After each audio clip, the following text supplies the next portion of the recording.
Hello guys, welcome once again to exam start.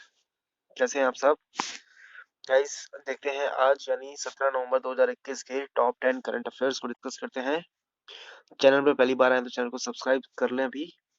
ठीक है, चलिए शुरुआत करते हैं आज के करंट अफेयर्स की। 17 नवंबर को कौन सा दिन मनाया जाता है? राष्ट्रीय मिर्गी दिवस। ठीक है, मिर्गी दिवस। भारत में मिर्गी के बारे में जागरूकता पैदा करने के लिए हर साल 17 नवंबर को मिर्गी फाउंडेशन द्वारा राष्ट्रीय मिर्गी दिवस नेशनल एपिलेप्सी डे के रूप में मनाया जाता है। मिर्गी मस्तिष्क का एक पुराना विकार है जिसके लक्षण आवर्तक दौरे या फिट्स हैं। मतलब जो दौरे आते हैं लोगों को, ठीक है, वो उसको मेनली कहा जाता है मिर्गी के दौरे जो कहते हैं। ठीक है, नेशनल एपिलेप्सी डे। ठीक है, नवंबर का महीना राष्ट्रीय मिर्गी जागरूकता माह नेशनल एपिलेप्सी अवेयरनेस मंथ के रूप में मनाया जाता है। ठीक है, तो दिमाग का एक रोग होता है जिसके कारण आपको दौरे आते हैं। ठीक है, उसकी अवेयरनेस बनाने के लिए पर्टिकुलर डे मनाया जाता है। चलिए, सौरभ कृपाल हो सकते हैं भारत के पहले समलैंगिक जज। ठीक है, इंपॉर्टेंट न्यूज है ये। सुप्रीम कोर्ट कॉलेजियम ने वरिष्ठ वकील सौरभ कृपाल को दिल्ली हाईकोर्ट का जज बनाने का फैसला किया है। खास बात है कि वे भारत के पहले समलैंगिक जज हो सकते हैं। ये फैसला न्यायपालिका के इतिहास में भी एक मिसाल बन सकता है। सुप्रीम कोर्ट के कॉलेजियम ने पहली बार किसी समलैंगिक को जज बनाने का फैसला किया है। यदि उनकी नियुक्ति हो जाती है तो वह भारत के पहले समलैंगिक जज होंगे। ठीक है, ये है कौन? सौरभ कृपाल, एडवोकेट। सॉरी, चलिए, ये है सौरभ कृपाल जी। ठीक है, जो कि आने वाले समय में जज हो सकते हैं दिल्ली हाई कोर्ट में। चलिए नेक्स्ट देखते हैं। देखिए, अरुणाचल प्रदेश ने राज्य तितली के रूप में केसर हिंद को मंजूरी दी। ये मोस्ट इंपोर्टेंट करंट अफेयर है। ठीक है, मुख्यमंत्री पेमा खांडू की अध्यक्षता में अरुणाचल प्रदेश के राज्य मंत्रिमंडल ने केसर हिंद को राज्य तितली के रूप में मंजूरी दी है। केसर हिंद को वैज्ञानिक रूप से क्या कहा जाता है? टेनुपेल्पस इम्पीरियलिस। ठीक है, इम्पीरियलिस, टेन्यूपल्पस इम्पेरियलिस के रूप में जाना जाता है। शाब्दिक अर्थ में इसका अर्थ भारत का सम्राट होता है। ठीक है, इस साइंटिफिक नेम का जो अर्थ होता है वो क्या होता है? भारत का सम्राट। तितली का पंख 90 से 100 मीटर 120 मिलीमीटर का होता है। यह पूर्वी हिमालय के 6 राज्यों में एक अच्छी तरह से जंगली इलाके में 6000 से 10,000 फीट की ऊंचाई पर पाई जाती है। ठीक है, केसर हिंद वाली जो वो है तितली, वो यहाँ पे मेनली पाई जाती है। ठीक है, पूर्वी हिमालय के राज्यों में, 6 राज्यों में। ठीक है, अरुणाचल प्रदेश के जो राज्यपाल हैं वो हैं बी डी मिश्रा, और मुख्यमंत्री तो आपने देख लिया, पेमा खांडू है वहाँ की। ठीक है, चलिए नेक्स्ट। IQAIR वायु गुणवत्ता सूचकांक के अनुसार दिल्ली, कोलकाता, मुंबई दुनिया के शीर्ष 10 प्रदूषित शहरों में शामिल। ठीक है, Delhi, Kolkata and Mumbai are among the top 10 most polluted city in the world. ठीक है, काफी बेकार बात है अपने इंडिया के पॉइंट ऑफ व्यू से कि इंडिया के 3 सबसे main major cities top 10 most polluted cities में आ रही है इन दी वर्ल्ड। ठीक है, देखते हैं आगे इसके बारे में और डिटेल क्या है। According to the data from Switzerland based climate group AQAIR air quality and pollution city tracking services, तो इन्होंने ये रिपोर्ट जारी की है। स्विट्जरलैंड बेस्ड क्लाइमेट ग्रुप है ये IQAIR air quality and pollution city tracking services. Delhi topped with AQI यानी कि एयर क्वालिटी इंडेक्स कितना है दिल्ली का? 556। ये सबसे गंदा एयर क्वालिटी इंडेक्स माना जाता है। ठीक है, 500 से ऊपर, तो उसमें सबसे टॉप पे रहा है दिल्ली, सबसे टॉप पे है। उसके बाद followed by Kolkata and Mumbai at the 4th and 6th position. 4th position पे है कोलकाता, 6th पे है मुंबई। ठीक है, और कोलकाता का जो एयर क्वालिटी इंडेक्स है वो 177 है, और जो 6th पोजीशन पे है मुंबई, उसका 169 है। The cities with the world worst AQI index include Lahore. Lahore जो कि सेकंड पायदान पे है इस लिस्ट में, वो उसका एयर क्वालिटी इंडेक्स है 354। और चेंगडू चाइना में जो एक सिटी है उसका है 165। ठीक है, तो ये भी इस लिस्ट में शामिल है, चेंगडू चाइना। इंडिया के 3 मेजर सिटीज, ये सबसे शॉकिंग बात है। ठीक है। हिंदी साहित्य की प्रसिद्ध लेखिका मनु भंडारी का हुआ निधन। हिंदी साहित्य की प्रसिद्ध लेखिका मनु भंडारी का 15 नवंबर 2021 को निधन हो गया। वे 90 साल की थी। मनु भंडारी हिंदी साहित्य की जानी मानी शख्सियत थी। उन्हें अक्सर नई कहानी आंदोलन के अग्रदूतों में से एक के रूप में श्रेय दिया जाता है। उनकी पहचान पुरुषवादी समाज पर चोट करने वाली लेखिका के तौर पर होती थी। मनु भंडारी अपने जीवन काल में दो हिंदी उपन्यासों आपका बंटी और महाभोज के लिए जानी जाती हैं। ठीक है, ये दो इनके मेन उपन्यास है, और भी इन्होंने कई काफी सारी चीजें लिखी हुई है, कई सारे उपन्यास लिखे हैं, लेकिन ये इनके मोस्ट प्रोमिनेंट है। ठीक है, मोस्ट प्रख्यात यही है, आपका बंटी और महाभोज। ठीक है, ये आने वाले एग्जाम से पूछ सकता है कि आपका बंटी किसकी लेखन है, किसका लेखन है, तो आप बता सकते हैं उनका है। ठीक है। अवशिष्ट परियोजना के लिए किशोर भारतीय भाइयों ने जीता बाल शांति पुरस्कार।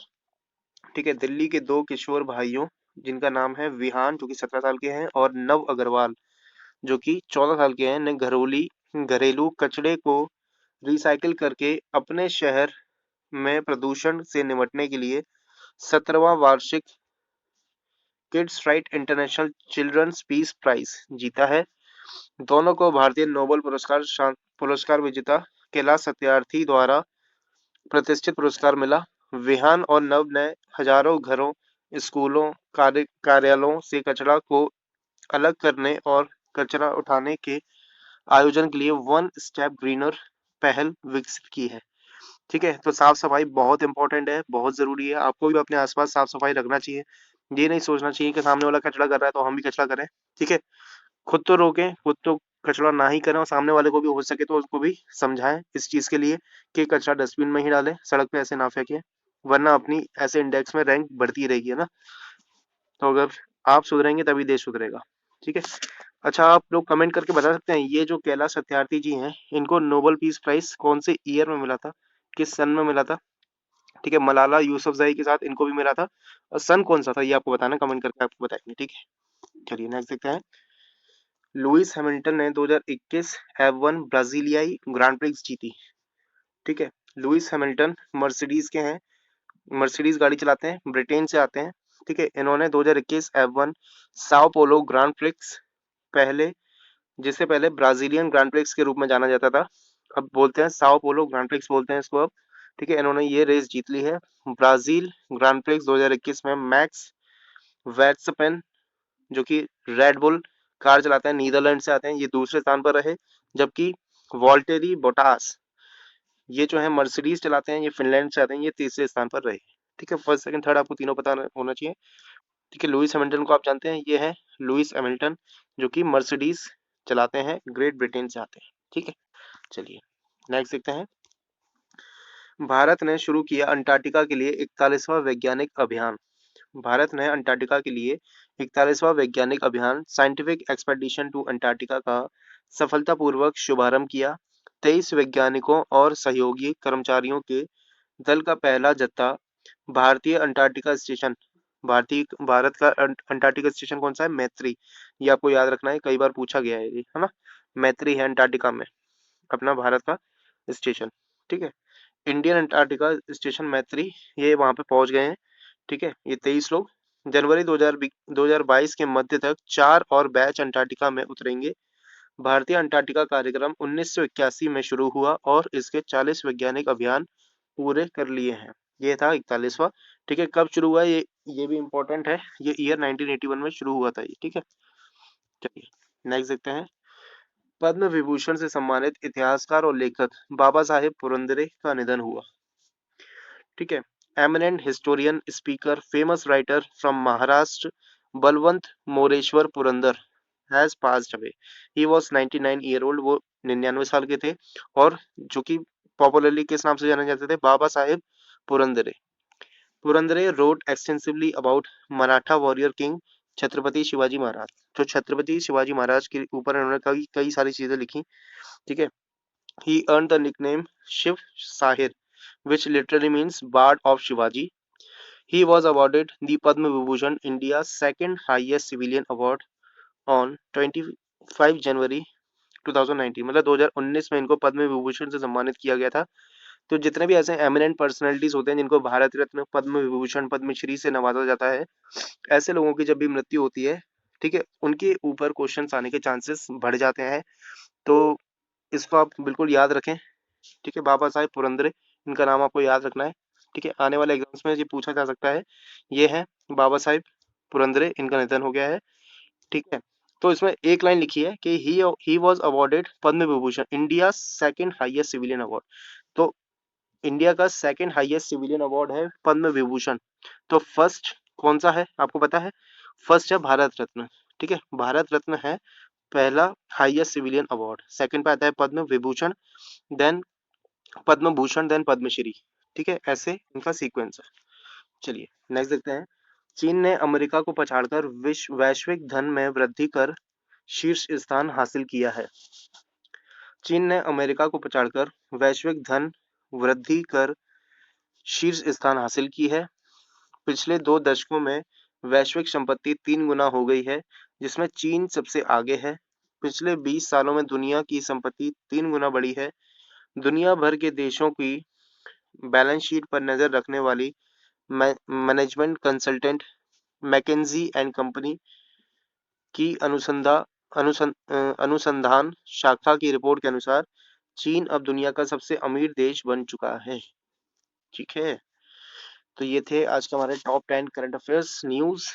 अगर आपको वीडियो पसंद आई तो वीडियो को लाइक जरूर करें, कमेंट करके बताएं जो मैंने आपसे क्वेश्चन पूछा है, कैलाश सत्यार्थी को किस ईयर नोबेल पीस प्राइज से नवाजा गया था, ठीक है। और अपने दोस्तों के साथ शेयर भी इसको जरूर करें जितना ज्यादा हो सके, ताकि उन्हें भी इन करंट अफेयर्स का बेनिफिट मिल सके।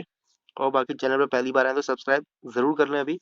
और ये हमारा टेलीग्राम चैनल है, इसको ज्वाइन कर लें, यहाँ पे आपको इसकी पीडीएफ मिल जाएगी। साथ ही साथ और भी स्टैटिक मटेरियल आपको फ्री ऑफ कॉस्ट वहाँ पे अवेलेबल होता रहता है। मॉक्स भी आप वहाँ से परचेज कर सकते हैं आप, है ना। तो चलिए मिलते हैं कल नेक्स्ट क्लास में। Till then take care, bye bye.